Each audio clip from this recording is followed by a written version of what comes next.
Two former presidents, the former president of Colombia, President Andres Pastrana, and the former president of Botswana, President Ian Khama, as well as the first vice president of Zanzibar, Othman Masoud, were blocked from entering Angola on March 13, 2025, alongside several political leaders from the continent and outside the continent.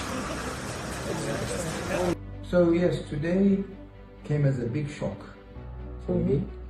The last time I came to Rwanda, I was actually invited by President Lorenzo. He even sent an aircraft to come and collect me.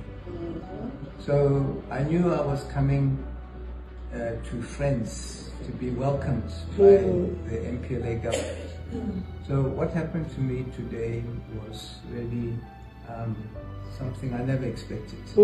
The leaders were attending a two-day conference dubbed the Platform for Africa Democrats, PAD, which is organized by Benthrath Foundation and the International Democratic Center, which has several political parties under it, including Angolan opposition party UNITA. A similar meeting was organized in Cape Town last year, bringing together political leaders from Africa and outside Africa. The news comes just a month after the Angolan president, João Lourenço, assumed the position of the chairperson of the African Union. Honored to welcome His Excellency João Manuel Lourenço, President of the Republic of Angola, the new chairperson of the African Union, for the handover ceremony in the high table.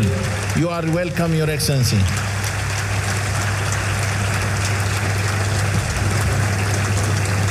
And it's on the day that the new senior leadership of the African Union Commission assumed office. And I thought, tolerance is something which we as Africans need to learn and adopt in our politics on the continent.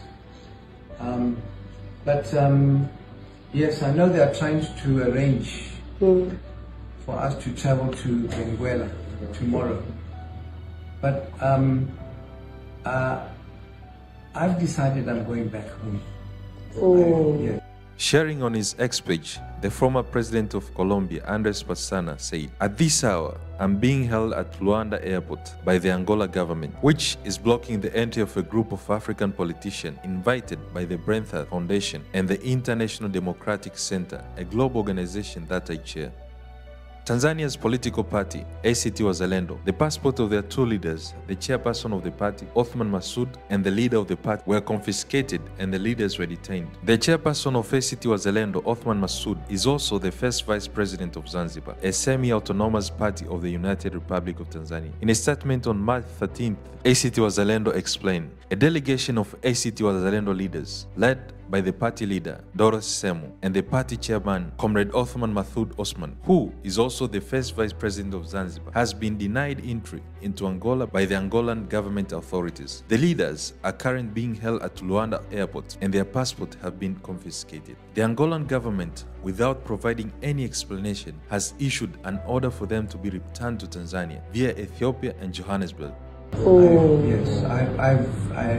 feel very hurt by what happened to me today.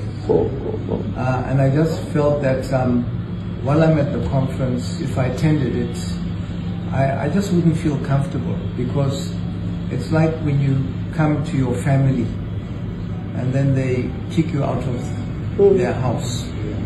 And I consider the people of Angola to be my family.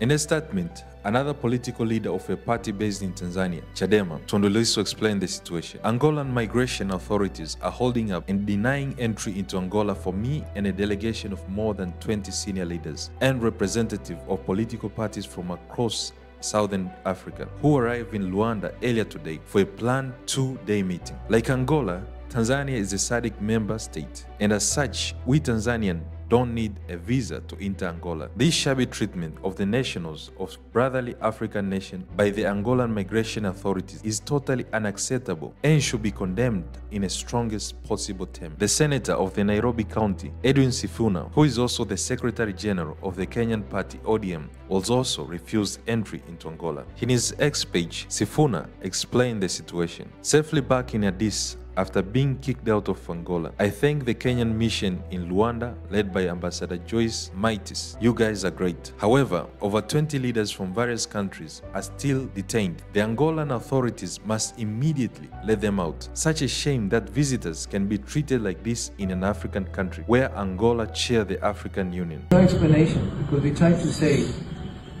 what is the problem? Is there a problem? They just didn't answer. So we just realized that it was very hostile. Very hostile. The first Vice President of Zanzibar has also issued a statement of the ordeal.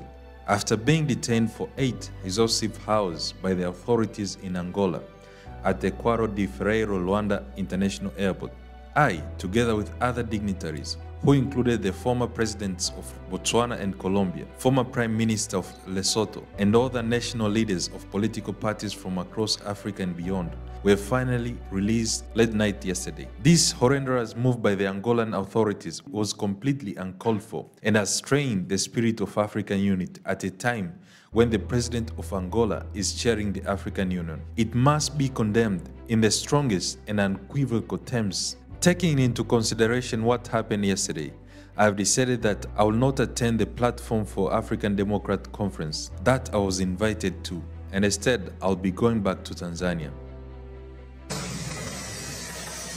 The Angolan government is yet to comment on the incident. So, like I say, I feel very hurt how I was treated, and I took the decision. We booked flights to go back tomorrow and not to participate in the conference because I would like to remember Angola from my previous visits and not from what happened today. The Platform for African Democrats has issued a statement which involves several political leaders across Africa. The Benguela event, titled The Future of Democracy in Africa, was to build on the previous summits. The Angolan regime responded to the meeting with the following steps. Several delegates were refused visas for technical reasons, including those from Uganda. 12 delegates who either had visas or were eligible for visas on arrival were held at the airport and deported before being allowed to enter, including guests from Kenya, Ethiopia, Uganda, Tanzania, Mozambique, and South Sudan. Another group, including President Hama, Prime Minister Majoro, President Pastrana, Vice President Othman, and 24 others, were detained at the airport for as long as 9 hours with no explanation. Their passports were returned and they were released when it was too late for them to make the scheduled flight to Benguela. The government claimed that it will make up for this action by providing a plane to fly the delegate to Benguela the following day. Several vehicles broke down en route to the airport. Several different airport destinations were given and ultimately